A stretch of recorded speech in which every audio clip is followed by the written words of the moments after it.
Hello everyone! For today's video po, magbibake po tayo ngayon ng ating lemon cake.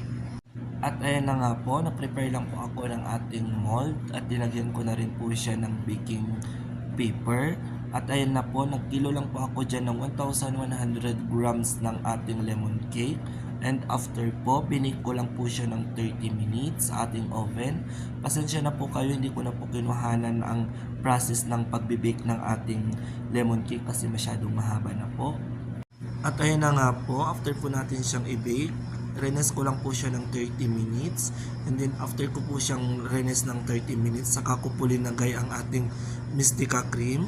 Linagyan ko na rin po siya ng raspberry jam. At ganito po ang itsura ng ating lemon cake pag hindi pa po natin linalagyan ng Mystica cream lahat. At ito na po ang ating lemon cake pag linagyan na po natin siya ng Mystica